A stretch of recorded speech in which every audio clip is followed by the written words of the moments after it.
Good afternoon and welcome to first game week of Tulane football. We're obviously happy that you're here. We're happy to finally get to game week, I can tell you. And CJ will talk to you a little more in depth about it, but we had our first practice in the stadium this morning.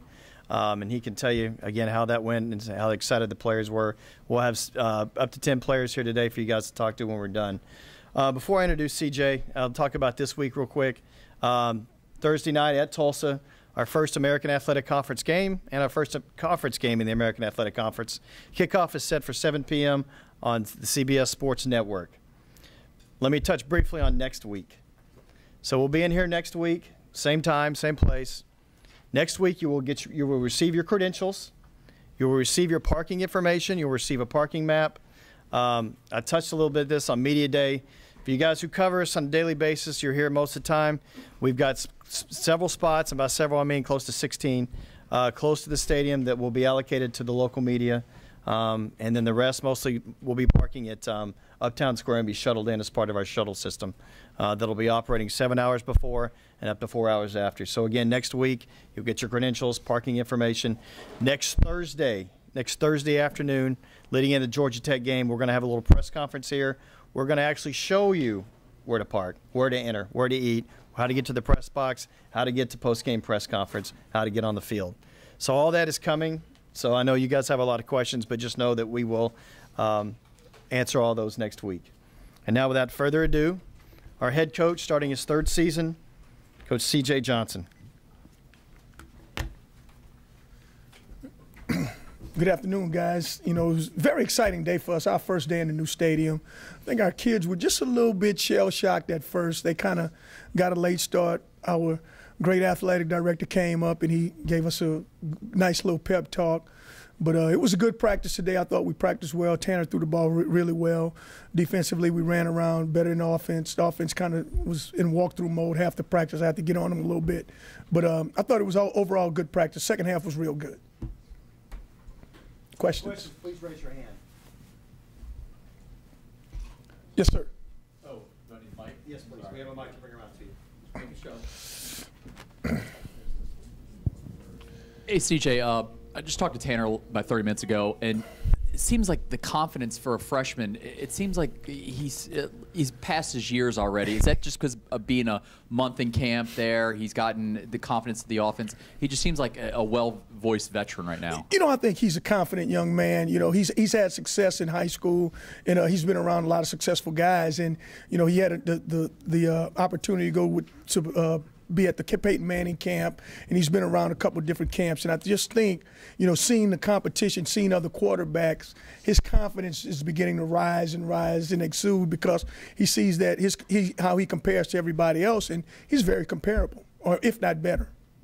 CJ, the offensive line being a little more experienced than this time last year, what does that allow you to do with freedoms, and how is that going to upgrade your offense overall? You know, I think the offensive line, you're absolutely right. You know, last year we played 2 freshmen. One of them was a true freshman, started him. Actually, we had 4 of the 5 guys hadn't played in the game before. So, but now this year we got a little bit more experience in having a young quarterback, having some young skilled guys. You know, I'd like to be able to run the ball and, you know, play this game as a tough guy game. I challenge the offensive line. We got to run the ball on this team. And if we do that, I think we'll be balanced and we'll be pretty successful.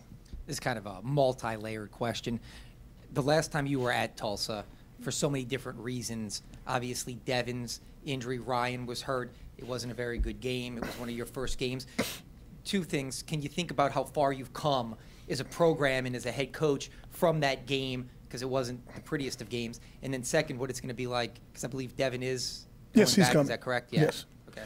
You know, the first thing, you know, that year was such a blur. It was so long ago. I was such a poor coach, and now I've developed some better skills. I'm still not that good. But just to put things in perspective, you know, that day was probably one of the worst days, and I would say maybe in my life, just being around. I think the players, the program took a very setback. This young man was injured, and it was just a horrific injury.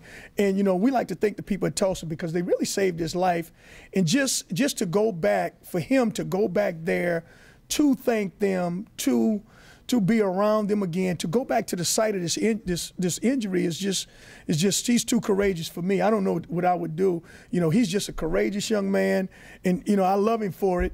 I think we want to go back and we want to treat this game as a football team like this is a must-win game for us. It's early, but it's must-win. You know, if you want to know in conference, that's a big shot to your goal. And if we want to turn this program in a direction that it needs to be turned in, we got to go on the road and win some games. CJ, can you address the Robert Kelly situation? No comment on Robert. There's nothing to address. Robert hadn't been on the team, so there's nothing about Robert. As you get ready to enter your first game of the season, it's all about trying to have as few distractions as possible. You had the LaFrance thing first, and now this. Not saying it's going to affect the team one way or the other, but as a head coach, you try to avoid the other kind of distractions that are not in football, don't you? Yeah, you know, you like to go into a season where there's nothing, but you look in the newspapers across the country, stuff happens. And, you know, one thing, Robert never practiced with us one time, you know, since last year. So, you know, we have the guys here. We have, you know, some new players. Dontrell Hilliard's playing well. Sherman Bandit is playing well. You know, Dante Butler's playing. You know, a lot of guys playing well. Cedric, all these guys are playing good, and they've been in the system, and now they've been playing with Tanner. So it's almost like a whole new start. It's a whole new chapter of this offense, what direction we're going in. You know, the one thing you know is going to hit the players is when they go into that locker room at Tulsa. It's going to be the same locker room. How are they going to – I mean, is there going to be any attempt on your part to reel in some of those emotions because they're going to remember halftime last time they were there? Yeah, you know what? The one thing about it is, you know, the majority of the kids, they weren't there. You know, we playing so many young players that, you know, a bunch of them, they weren't there, but they've all heard the stories. And I think with Devin being there, he's a calming influence for all of them. He'll have something fantastic to say. You know, I kid you not, it'll be something great. It'll be something monumental. So I think what'll happen is the main thing that we got to do is we just got to settle down and don't worry about the first game. Don't worry about the first game in the conference, American Athletic Conference. We just got to settle down and play football. You chose to embrace the situation as opposed to downplay it. You know, you invited Devin to go with you to Tulsa. Explain the rationale for doing that. You know, Devin is quite a unique young man when it comes to this program. Devin is one of the guys that will, from now on, we are tied to him forever. And I like to give him an opportunity to do as much as he can around here. And I think just for his mindset, just for his psyche, just for being him, you know, he's given us so much. I want to give him an opportunity to go back to the place where, you know, he felt that he wanted to thank those people at Tulsa who saved his life. So, I mean, it was a no-brainer.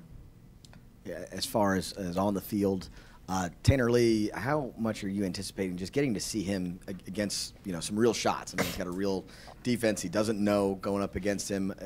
What are you most worried about kind of going up there, and what are you looking forward to? You know, I'm looking forward really to running the football. You know, I want to run the football against this team. And if we can do that, I think Tanner, I just want him to get comfortable.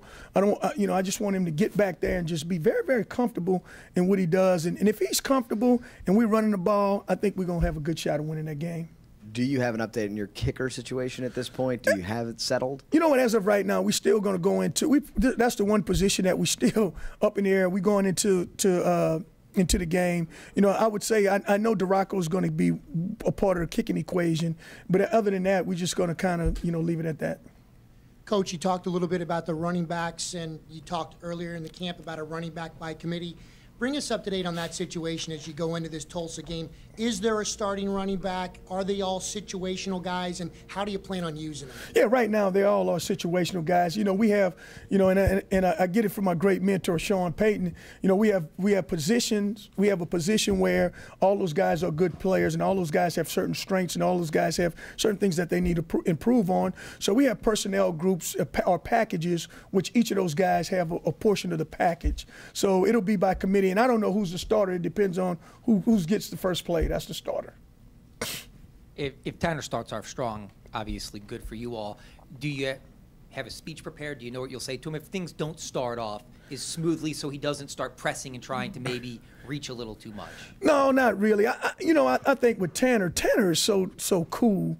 You know, he's been cool when he used to go to the Saints game. When I used to see him on the sideline, he's just a cool customer. So, you know, if I yell at him, he probably just wouldn't say nothing. If I don't yell at him, he probably wouldn't say nothing. You know, it's just how he is. So probably not. I would rather him just, you know, if I do tell him something, it may be, let's go, let's speed it up some, let's press the tempo. You know, sometime I got to get on him about his body language. But other than that, I don't say much to him. And, you know, just, you know, I want to be encouraging him this game.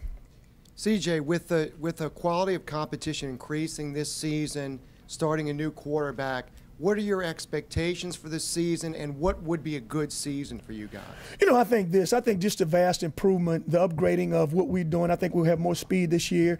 Just upgrading. I want to run an offense that's pretty much balanced off of run and pass. Defensively, I really have a high expectation for those guys. I think those guys can you know, they got to stop the run, and if they do that, we'll have a chance of winning. So I don't put a number on games won, games lost, but just to see more, take another step in the right direction in improvement. I think we have some more speed. I think we are a little bit, you know, we're beginning to get better. We're beginning to get stronger. So I just want to see those guys play in a mature manner, less penalties, less turnovers, and just continue to get better. Coach, looking at two questions, looking at your kicking situation, if you get to the inside the 30, will that affect what you do in that area, 25 to 30-yard line? And also, do you think that the offense maybe needs to be a little less complicated because you're going with a freshman starter? Yeah, well, the offense is really isn't very complicated right now. You know, you put a lot of offense in, and then, you know, when it comes to game planning, you really do probably, I would say, the same things over and over. It won't be very many plays. There will be some minor adjustments here and there, but you'll be seeing a lot of the same things over and over again as a way that we could window dress some stuff. So from the complicated point, I think Tanner he's wanting more. You know, he's wanting more.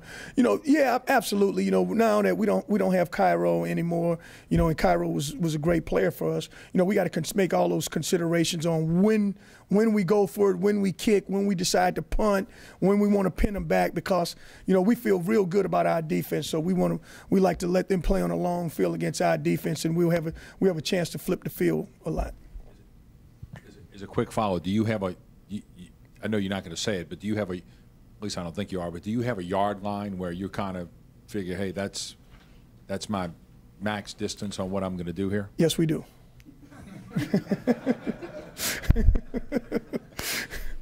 Raywan Marbley's gotten a lot of reps with the first team defense. Is he going to start the game, or is it you know, still I don't too know. early to tell? Look, again, defensively, it's personnel groups too. You know, Speedy's been doing that since last year. You know, sometime Baptiste started, sometime this one started, that one started. You know, Ray John's been playing well. I'll tell you this: Edward Williams been playing well too. You know, so those two guys, I'm looking to look at those guys in some nickel. Matt Bailey's been playing well. He'll definitely be a starter. So will Nico Marley. But depending on how they play their game, we'll figure out who's the other guy and how we're going to alternate. But Marbley, Zach Thomas, and Edward Williams definitely will play a lot in this game. And Tulsa was picked to win Conference USA last year, had a bad year. Now a lot of people are picking them last in the American. What do you I thought see? they were picking us last. You know, look, Tulsa, nothing against what they did last year. You know, sometimes you have a down year. I still think that the same coaches, some of the same players, the same. You know, I think they're a good football team. This team, you know, they got some guys coming back. They got this defensive back, the secondary that's very, very good. Those linebackers are back. So I think they're a very good team. It looks like there's opportunity to run, though, against Tulsa. If I'm looking at their secondary, Okay. you know, it looks like just sort of. Are you seeing the same thing that I'm seeing? I hope you hadn't been in my film room, but you know what? I think what we got to do, the main thing that we have to do is we got to block them up front. I think our offensive line is better this year than they've been since I've been here, and we got some young backs that got to get through there, and they got to play well. And let's protect Tanner, and I think we'll have an opportunity to do some stuff on Thursday. What is their biggest offensive weapon in your mind? Well, I think the quarterback's got to be one of the biggest guys because he's back for another year. And, you know, the second weapon, I'd say the offensive line, those are the guys that played together the most over there. And so I think what they're going to try to do, probably similar to what we do, they're going to spread us out and run it and do some stuff like that. We just got to contain them. Our defensive line got to come to play. Different sort of question. You had practice on campus today. You didn't have to get on a bus and go anywhere. First time in a while. But I'm imagining it's, not all the trimmings are complete within Ullman. Were you able to have a normal practice, and what was it like not having to get on a bus, or, what was today like? It was really a good feeling. Our kids got out the locker room. They finally got a chance to walk right through a football field that was 100 yards. We were on a baseball field, and it was like, I don't know, 65 yards maybe, 65 and a half yards. But it was really fun. We did the clock stuff. The clock operated. I mean, it was great. It took us a while to get going because everybody was, I guess they had their little cameras out. They were taking pictures, tweeting, and whatever they do nowadays. But it was a good feeling just getting on. And then the main thing about it is just getting off the field. That's the biggest thing because, getting off, you're busting from here to there. After practice, you sweat, you're dirty. It's just, I would have to get in my car. It's just so much better just going and getting in the locker room. And, it's just a true blessing. I don't want you to give away any strategies or anything, but would you comment on Tulsa's weaknesses? Well, you know what? I don't know. They've been practicing, in training camp. I don't know if there's any glaring weakness on their team. I think they're a good, balanced football team. I thought they had some unfortunate injuries last year. I thought they had some unfortunate breaks. But, I think they're a good football team. I look at their defensive line. They got a bunch of guys coming back, good linebackers on defense. They moved their secondary around a little bit. They put the four best players on the field. So, I think that's going to be a strength to them. And then offensively, that line is good. The quarterback's back. So, they got some things going for them. Hey, CJ, walking up here to the Wilson Center, there were students in line for season tickets. I have never witnessed that before, covering Tulane for a long time. Do you feel, being around campus this offseason, touchdown club maybe yesterday, or quarterback club, that this is a new era in Tulane football, that we're in a whole new times around Uptown? Well, I think there's truly a buzz about our program right now for what we've done with the stadium, getting in a new conference. I think there's also a buzz because we got some young men, some local young men that's coming in, they playing. They can identify with Tanner Lee, with Sherman, with Kenny Welcome. They can all identify with those guys because they prepped right here. So I think that's also a buzz also. But it's about these players. It's about these kids. These kids will do a great job, and I think everybody excited to see them. Another question. The last year you made a bowl game. You finished this year, preseason, you're second to last. Did you even mention that to the kids? Is that anything you'll speak about to maybe get some ammunition there? No, not really. Last year I didn't know where we were projected to finish last year, but I don't think it's just got someone's opinion, and there's a lot of opinions going on around here. I think what we got to do is we just got to play football like we're capable of playing in, and let's just see how it end up. That's what we did last year, and we got in a bowl game, and there was 3 or 4 other games we probably could have or should have won. So now we just got to continue to do the same thing, continue to make jumps in this program. Coach, how confident are you that you can protect your quarterback, and how much blitzing do you think he will see, especially early in the season? And does Tulsa do that a lot as a defense? Well, 2 years ago when we went up there, it was blitz every down. If he doesn't handle the blitz very well, then he's gonna see it. The thing that you got to do is you got to handle it. If you handle the blitz, I think they'll stop it and they'll play more base defense. And look, if we play against a young quarterback, a freshman quarterback, we're gonna blitz. I'm gonna make Lionel see if he can pick up the blitz. Yeah, absolutely. You were asked a lot of questions earlier about Devon. Can you just think about the state of the program 2 years ago that day and all the things that have happened positively since then, and just think about and to talk a little bit about Devon and think about his life and what it's going to be going forward. You know what I would say this: Devin is a young man that's that you look at. He's one of the guys that when you walk in the Tulane program, when he was here, when he was playing for us, he was the one guy that I would try to not play, and then I would have to play him because he played so well. As you know, he's a walk-on from Destrehan. He continued to play, and he played with this little chip on his shoulder all the time. So where we were back then, just to know, we were out of a quarterback. Our starter was hurt. We had a true freshman. Devin Powell was the starter then. We were makeshifting guys because guys were injured. We had a bunch of scholarships back then. Now we don't have any. So we're beginning to build, I would say, this first phase and a half of this program to where one day, hopefully we will be respected around the country.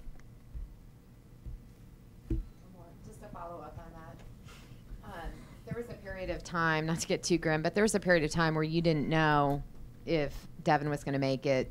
That, you know, that halftime was brutal. Take me back to your memories of that time period and that uncertainty, is particularly being a young coach. Yeah, you know, it was the worst part about it was when you see a player on the field and you just see everybody around and you see him just laying there helpless.